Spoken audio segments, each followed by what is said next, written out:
What's up, guys? This is Chase Oliver 68 here, bringing you my UFC 149 recap and results. Let's get started.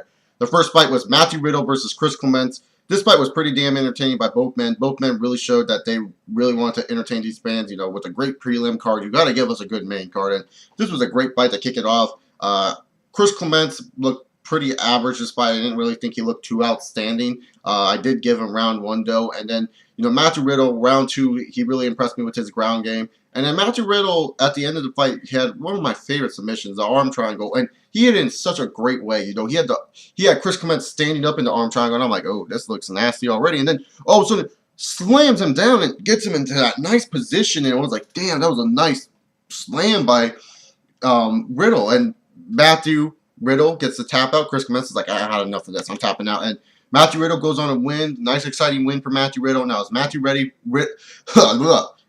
Riddle ready for the next step in the welterweight division? I don't know. I don't think he's fully ready for the next step. But Chris Clements, I don't know, prelims for you. But Matthew Riddle, I think he's maybe ready for the next year. Give him Thiago Alves. Thiago Alves is kind of, on and off type of fighter, so why not? Next up, we had James Head versus Brian Ebersol. Brian Ebersol has been fighting the UFC for a long time. Well, not the UFC, all MMA for a long fucking time. This dude has over 65 professional bouts. And so I was like, I think Ebersol's going to win against this James Head. I've heard about him, but I don't think he's on the level of Ebersol because Ebersol has been looking good in his last couple fights. Ebersol looked bad in the first two rounds. Well, round two was kind of a gimme round. Like, you could have given it to Ebersol or James Head. But then the third round looked like Brian Ebersol, but it only looked like Brian Ebersol because James Head was so tired. He was trying his best to try to finish Brian Ebersol, but Brian Ebersol is always a tough fighter. When you fight for such a long period of time, you know how to stay active. You know how to keep yourself in the game no matter what type of pressure you're under. And Brian Ebersol, he wins by James Head won by split decision, and it could have gone either way, but I gave the win to James Head either way because I gave round 1 and 2 to James Head. Next up, we had a heavyweight bout between Cheick Kongo and Sean Jordan. Sean Jordan was a last-minute replacement for Nogueira. Nogueira got hurt, so, Nogueira would have helped this card. And I'm pretty sure Nogueira would have loved to fight Cheick Kongo tonight because Cheick Kongo came in out of shape. He did not look good at all. I mean, Sean Jordan was just like a newcomer, and he hit Kongo with some good shots in the first round, and I was like, damn, I think Kongo's going to get knocked out again, but Kongo did a good job, keeping the separation, landing his strikes. And it looked like Kongo could have ended Ebersol, but he didn't. In the third round, he just basically he literally laid on fucking Sean Jordan. He just laid on him like, oh, I'm fucking tired. I don't want to do this anymore. And I'm like, come on, dude. Why is the ref separating this? These two are not even punching each other. And Kongo would just do this. He would just do that wailing, oh, I'm trying to punch you type of punch. He was tired. And then after the fight, he just goes to the ground. He's like, and I'm like thinking to myself, damn, if Nogueira would have fought this fight, Kongo would not have been able to, win. So, oh, God, terrible performance by Cheick Kongo. And Sean Jordan, I'm not really going to judge him too much because, Sean Jordan is a guy that was a last-minute replacement. And not only that, he's a guy that, how should I say, is new to the UFC. So I'm not really going to judge him too much. I haven't seen much of him, but he looked pretty decent from what I saw. Oh, yeah, by the way, James Head, I believe, was also a last-minute replacement. Oh, no, Brian Ebersol was also a last-minute replacement for Claude Patrick. Claude Patrick is a Canadian, so if you guys did not know. Next up, we had a fight that was very hyped. And the thing about the UFC is that when there's a fight that's very hyped, a lot of people are going to tune in. And the reason why this fight was very hyped because there was a certain fighter. His name was Hector Lombard. Hector Lombard pretty much had an undefeated streak since 2006. A lot of people, compared him to Vitor Belfort, but with legit takedown defense. Now, Vitor Belfort does have takedown defense, but this guy's takedown defense is just awesome. Lombard is just this really quick fighter, this really strong fighter, and a lot of people were excited because he calls himself Lightning. And if you saw like highlights of Lombard, he was like Vitor. He was like boom, boom, boom, boom, boom. Like he would just kick the living shit out of people. And a lot of people, thought, I want to see Anderson Silva versus Hector Lombard. And the thing about UFC, there was a thing called the hype machine. And a lot of people want to see it because, they hear a lot of things about this fighter outside of the UFC. They watch the highlight tapes and they go, damn, especially the casuals. Us hardcore fans, we kind of know a little bit more. But the casuals are like, damn, dude, that guy's fucking ill, or like, that guy's fucking legit. I love this guy. Lombard came in, and I thought, was going to impress us. I thought him and Tim Boesch were just going to strike it out. Tim Boesch moved to middleweight after getting hit by the Wonder Arm by Phil Davis, Mr. Wonderful. Not really, though, because there is only one Mr. Wonderful, and that's Paul Orndorff. But, he moved down, and now, he was 3-0 in the middleweight division, and Tim Boesch is like, oh, I'm facing Hector Lombard. And a lot of people kind of just felt like this, Hector Lombard goes on the line of many, new coming of very hyped fighters. And when I was watching this fight, I kind of felt like two fighters in particular with Hector Lombard. I kind of felt like during the fight that this was a Jake Shields type of fight.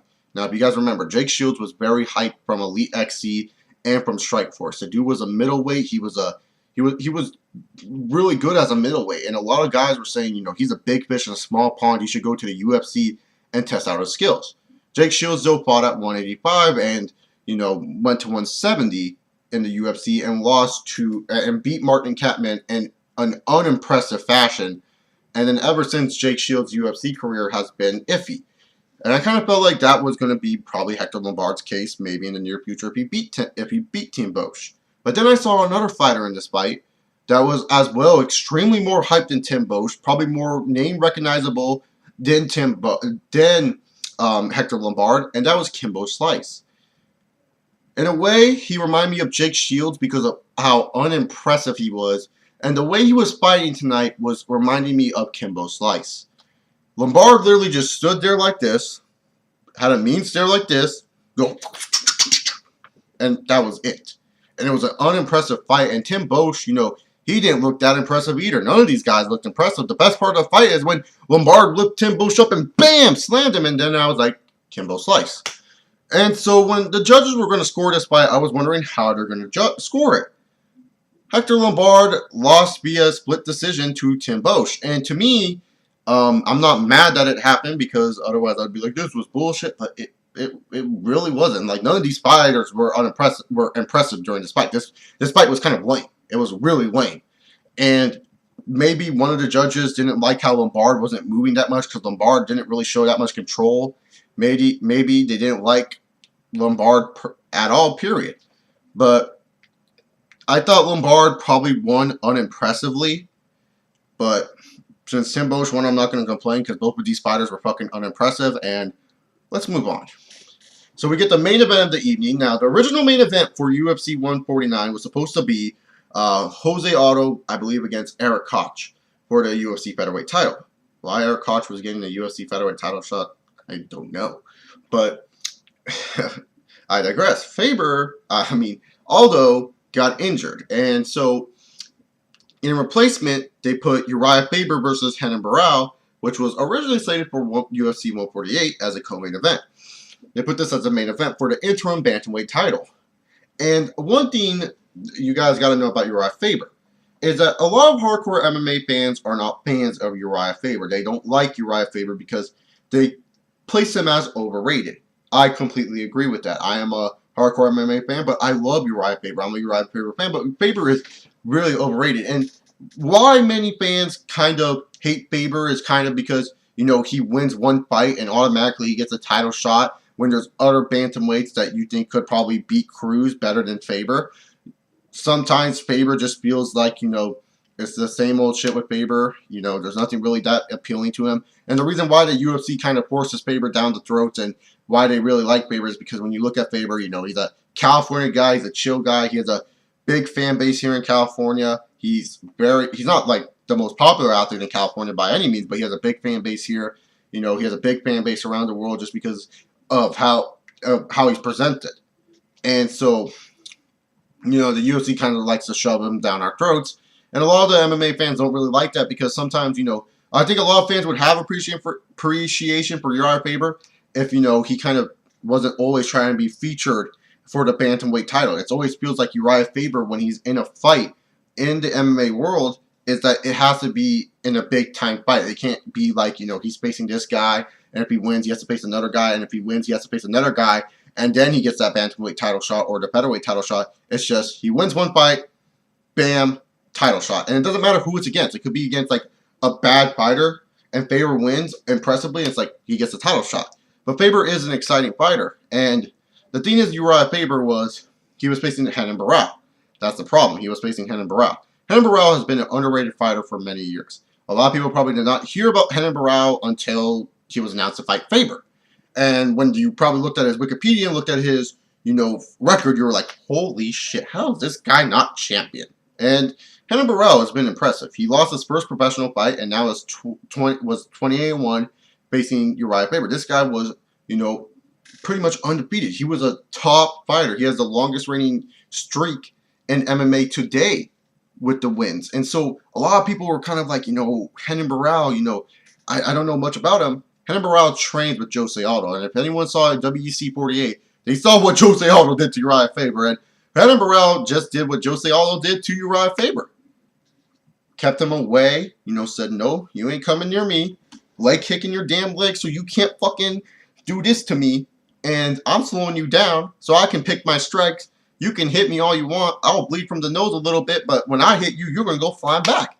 That was pretty much what Renan Barao did. He accomplished it. He's now the new interim bantamweight champion. Faber, I love you, but build up your resume. God damn it.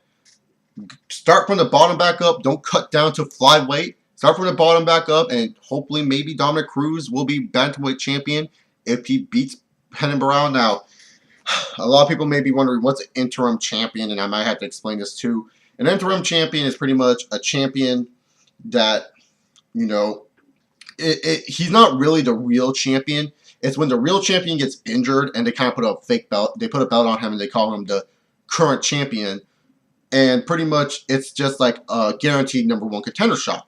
And so since Dominic Cruz tore his ACL, he's going to be out for a long period of time. And Dominic Cruz, since he did not defend his title for, I believe, if you don't defend your title for 150 plus days, and with Dominic Cruz's injury would have been 150 plus days since he would have not defended the title, you have to bring the interim belt. So Renan Barao, pretty much what he might do is he might have to face McDonald in the near future for that interim bantamweight title because Dominic Cruz won't be healed in time.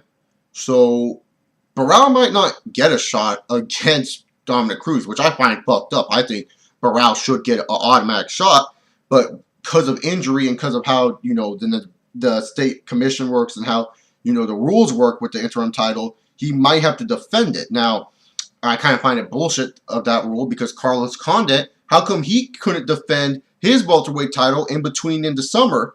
Because he would have been fine enough to face GSP, and he's facing GSP in December. He won the belt in February, and it makes no sense. Like, how come Barao can't, wait till July when I think Cruz will be healthy? I just don't understand that. Maybe they think it's going to be too long for Barao, and I don't know. But Renan Barao, does he have a chance against Dominic Cruz? That will be an interesting fight. I'll say that. That will be a very interesting fight. But the McDonald fight will be interesting for Barao. I really don't know what they're going to do with Barao. I'm pretty sure Dana White can explain it better than me, what they're probably going to do for the future. But congrats to Renan Barao. UFC 149 was overall an okay show. It started off really good with two good welterweight battles. And then afterwards, the card just kind of fell off. So pretty much that's it.